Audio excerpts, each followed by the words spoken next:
নমস্কাৰ। মই ভাস্কৰে মই এটা নতুন ভিডিঅ'লৈ আপোনালোকক স্বাগতম জনাইছোঁ। আশা কৰোঁ চবৰে খবৰ ভাল আৰু ছানডে আজি তো ভাবিছোঁ চবৰে নিজৰ সময়খিনি ভালকৈ ইউটিলাইজ কৰিছে আৰু পঢ়া শুনাত চবেই ব্যস্ত হৈ আছে। তাৰে ভিতৰত মাজতে মই এটা আপোনালোকৰ মাজত ভিডিঅ' এটা লৈ আহিছোঁ কিছুমান মনৰ কথা ক'বলৈ। আৰু বহুতে কমেণ্টত কৈ আছে যে পঢ়াটো ঠিকে আছে কিন্তু মাজে মাজে ডিম'টিভেট হৈ যায়। এইটো স্বাভাৱিক কথা, মানুহৰ ডিম'টিভেশ্যন আহে এটা টাইমত, কিন্তু সেইবিলাক চব ঠিক হৈ যায়। যদি পঢ়া শুনাখিনি ভালদৰে চলি আছে, এটা লাইনত গৈ আছে, তেতিয়াহ'লে তোমালোকে চিন্তা কৰিবলৈ একো দৰকাৰ নাই, ডিম'টিভেট হ'বও দৰকাৰ নাই। কাৰণ বুদ্ধাই যেতিয়া 8-fold পাথৰ কথা কৈছিলে, তো 8-fold পাথত ৰাইট ৱৰ্ক বুলি এটা আছিলে। তো ৰাইট ৱৰ্ক তোমালোকে কৰি আছে আৰু তাৰ ফ্ৰুট বা তাৰ ফল তোমালোকে এদিন নিশ্চয় পাবা, ভাল ফলে পাবা, সেইটো চিন্তা কৰিব নালাগে। আৰু কোনোবাই যদি ভাবিছে যে মই বহুত পঢ়ি দিলোঁ বুলি ভাবিছে, তেতিয়াহ'লে এইটো কেতিয়াও নহয় বা কেতিয়াও পঢ়ি শেষ নহয়, ঠিক আছে। কাৰণ এনেকুৱাও থাকে কিছুমানে যে অকল MCQ কৰি থাকে, তো MCQ কৰি থাকে, বহুত MCQ মুখস্থও কৰি ল'ব, কিন্তু এক্সামত যদি অলপমান ক্ৰিটিকেল কুৱেশ্যন আহি যায় তেতিয়াহ'লে তাতে ফচি যায়। তো সেইকাৰণে MCQ পিছত কৰিবা, আগতে নিজৰ বেছিক ফাউণ্ডেশ্যনটো মানে ভালকৈ বনাই লোৱা, তাৰপিছত MCQ ট্ৰাই কৰিব লাগে। মই এইটো সদায় আগৰপৰাই কৈ আহিছোঁ।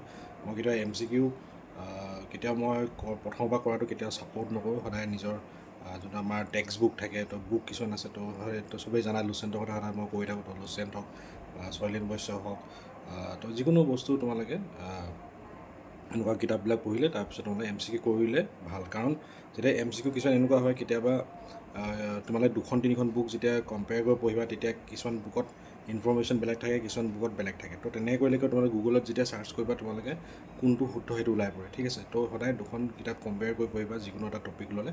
আৰু মই যিমান দূৰ দেখিছোঁ, লুচেণ্টখনত খুব কম ভুল আছে। আজিলৈকে মই ভুল এনেকৈ উলিয়াব পৰা নাই, কিন্তু অসমৰ কিতাপবিলাকত এটা ভুল থাকিব পাৰে। তো 2খন কিতাপ কম্পেয়াৰ কৰি পঢ়াটো মই ছাজেশ্যন দিম। তেতিয়া কি হ'ব, তোমালোকে যেতিয়া অনলাইন বা বেলেগৰ মোক ছিৰিজবিলাক লোৱা, তেতিয়া তাত ভুল হ'লেও তোমালোকে খপকৈ ধৰি ল'ব পাৰিবা যে তাত ভুল আছে বুলি, নহ'লে তোমালোকে নোৱাৰিবা ডাইৰেক্ট MCQ কৰিলে। তো এই কথাটো সদায় মনত ৰাখিবা। তাৰপিছত এক্সাম্পল এটা দিব বিচাৰিছোঁ। মই ৰিচেণ্টলি মানে যোৱা বছৰ যেতিয়া ADRE হৈছিলে, তেতিয়া মানুহ এজনৰ লগত চিনাকি হৈছিলোঁ। তেখেত ইয়াৰে হয়, আমাৰ ইয়াৰে।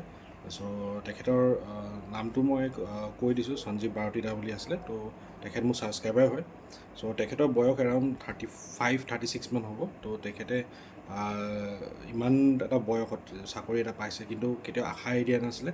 তেখেতে হেল্থ এডুকেটাৰ হিচাপে পাইছে DHS-ত, আৰু এতিয়াও APSC কাৰণেও তেখেতে প্ৰিপেৰেশ্যন চলাই আছে। মাজে মাজে মোৰ অফিচলৈকে আহে, মোক লগ ধৰিবৰ কাৰণে ভালকৈ মনৰ কথা পাতে।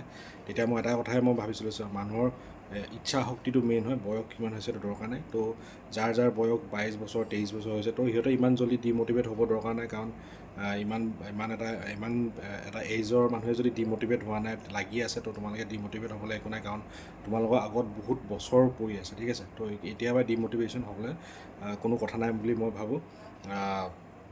আৰু এতিয়া ইমান চাকৰি ওলাই আছে। আগতে আমি যেতিয়া গ্ৰেজুৱেশ্যন পাছ কৰিছিলোঁ বা আমি হায়াৰ ছেকেণ্ডেৰী পাছ কৰিছিলোঁ, তেতিয়া ইমান চাকৰি নাছিলে। কাৰণ মই 2009তে মেট্ৰিক পাছ কৰা হয়, কিন্তু 2018-19 মানৰ পৰাহে মই গম পাইছোঁ APSC কি হয় বুলি। সঁচা কথা ক'বলৈ, তাৰ আগত APSC কি হয় মই গমেই নাপাইছিলোঁ, ঠিক আছে। আৰু তেনেকৈ সুবিধাও ইমান পোৱা নাছিলোঁ, বা আমাৰ কোনো গাইডেঞ্চো নাছিলে বা কোৱাও নাছিলে। এনেকৈ যদি হয়তো সেই সময়ত যদি সোমাই গ'লোঁ, হয়তো আজি মই বেলেগ এটা পজিশ্যন থাকিলোহেঁতেন। কিন্তু এতিয়াও মই এৰি দিয়া নাই কি নোৱাৰিম বুলি। যেতিয়ালৈকে বয়স আছে 43 ইয়াৰ্ছলৈকে দিব পাৰিম, দি থাকিম।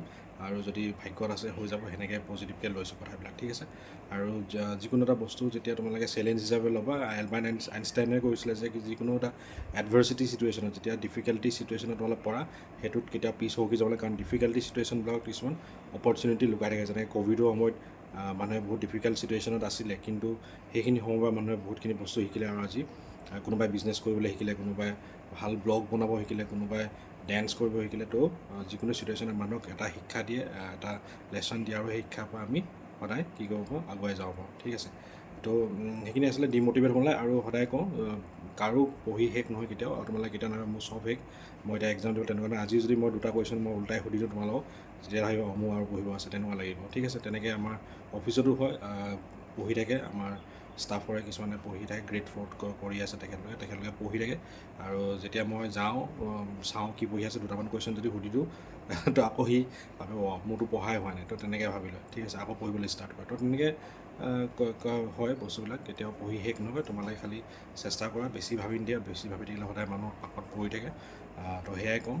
তো অল দ্য বেষ্ট, ভালকৈ পঢ়া শুনাবিলাক কৰা, আৰু সদায় মই আছোঁৱেই লগত, বেকত আছোঁৱেই, কিবা যদি হেল্প লাগে অভিয়াছলি মই আছোঁ।